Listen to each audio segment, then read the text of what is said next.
L'âge de pierre est découpé en plusieurs périodes, le paléolithique, le mésolithique et le néolithique. Période de la préhistoire où l'humanité n'a eu quasiment que des pierres ou des silex façonnés pour armes et outils. Elle eut lieu 2,5 millions d'années avant Jésus-Christ. L'Homo habilis était bipède et pouvait se déplacer sur de longues distances. Il vivait en Afrique. Sa stature était comprise entre 1,30 m et 1,50 m avec un poids proche de 32 kg. Capable de construire des outils ou des armes avec des pierres, il est aussi capable de construire sa hutte. L'Homo erectus qui apparaît il y a 1,9 million d'années en Afrique. Il a conquis le monde, domestiqué le feu et a pu cuire ses aliments. Il construit ses cabanes. C'est l'Homo erectus qui a commencé à peupler les continents.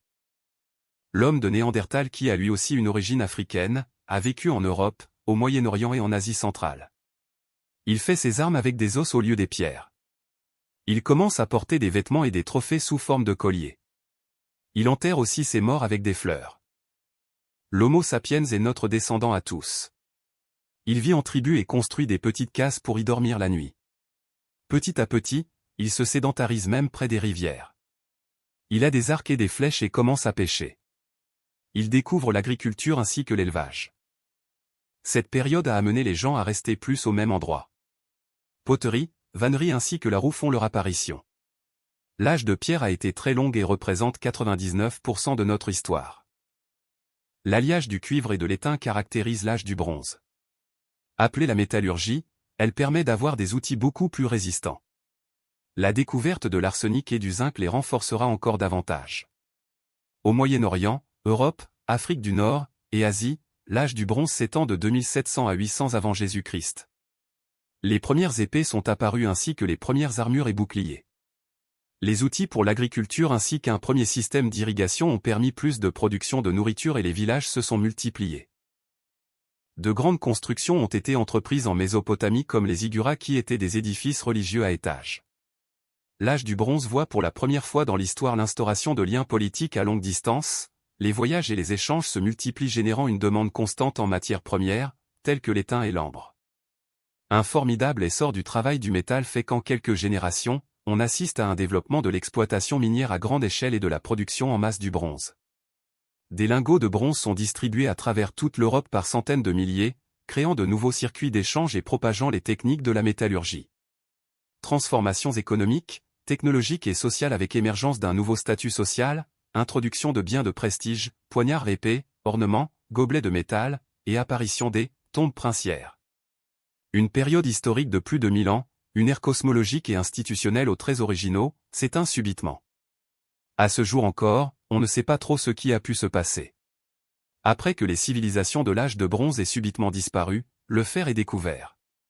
Cette période ne possède pas non plus de date de début et de fin bien définie. La technique de fusion du fer apparaît en premier lieu en Anatolie, dans le Caucase, et dans le sud-est de l'Europe. Il se répand progressivement dans tout le bassin méditerranéen ainsi qu'en Asie et en Europe. L'âge de fer semble se terminer avec le développement de l'écriture bien qu'elle soit apparue de façon non uniforme à travers le monde. L'âge de fer est marqué par le renforcement de la domination de certains chefs de guerre, comme Brennus, qui mit à sac la ville de Rome, vers -387. Au sein des agglomérations se développent des pouvoirs politiques, économiques et religieux forts, prémices au concept d'État. L'âge du fer marque la fin de l'âge des métaux. En Occident, c'est-à-dire dans les civilisations du monde méditerranéen, l'Antiquité débute avec l'invention de l'écriture vers 3300 avant notre ère et se termine lors de la chute de l'Empire romain en 476. Pour certains historiens, c'est plutôt 395 qui marque la fin de l'Antiquité. L'Antiquité en Occident était constituée de Mésopotamiens, d'Égyptiens, de Grecs et de Romains. L'Antiquité, d'un point de vue philosophique, représente à la fois la naissance de la philosophie et les courants philosophiques de cette période, parmi lesquels le platonisme, le cynisme, le stoïcisme ou le scepticisme. La Bible, les textes sacrés hindous ainsi que les écrits de Confucius appartiennent à cette période. La première démocratie en Grèce fait son apparition. C'est également l'époque d'Hippocrate, grand médecin, qui deviendra le père de la médecine. Cette période de l'histoire voit apparaître de grands leaders comme Alexandre le Grand, Jules César, Archimède et Bouddha. Au 5e siècle, l'Empire romain traverse une énorme crise à cause de bouleversements politiques et sociaux et d'invasions permanentes. Tous ces événements vont participer à la chute de l'Empire romain d'Occident en 476, qui marquera la fin de l'Antiquité. Le Moyen-Âge est la période de l'histoire européenne qui s'étend du 5e au 15e siècle. La découverte de l'Amérique par Christophe Colomb en 1492 notifie généralement la fin du Moyen-Âge. Les invasions des Vikings désorganisent la société. Les populations se mettent sous la protection d'un seigneur. En échange, elles travaillent pour lui paient des impôts et lui donnent une partie de leur récolte. La société est chrétienne et la papauté impose sa suprématie. Le Moyen-Âge est composé du Haut Moyen-Âge, du Moyen-Âge central et du Moyen-Âge tardif. Les Mérovingiens, dans cette première partie du Moyen-Âge, sont les ancêtres du roi Clovis. Les Mérovingiens accordent un rôle de plus en plus grand à l'Église et à la culture chrétienne. Dans la seconde partie du Moyen-Âge, la dynastie des Carolingiens fait écho à une société qui se structure de plus en plus et à une renaissance intellectuelle et artistique. Les Carolingiens doivent leur nom à Charlemagne, figure majeure du Haut Moyen-Âge.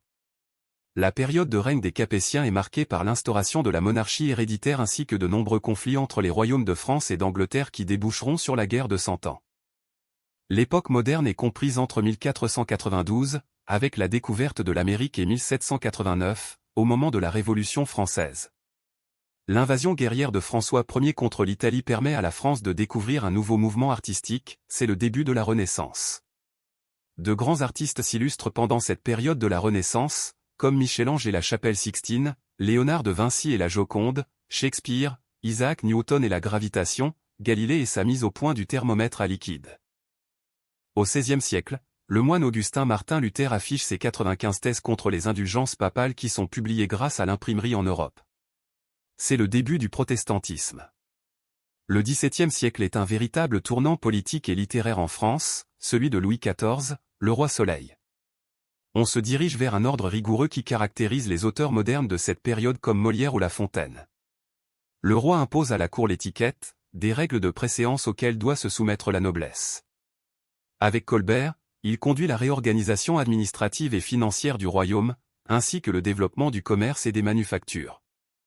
Avec Louvois, il réforme l'armée et accumule les succès militaires.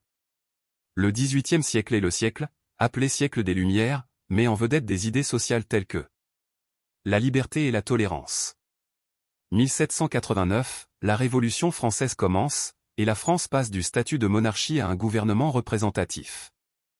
Merci d'avoir regardé cette vidéo. Abonne-toi pour être prévenu quand une nouvelle vidéo est en ligne et prends soin de toi.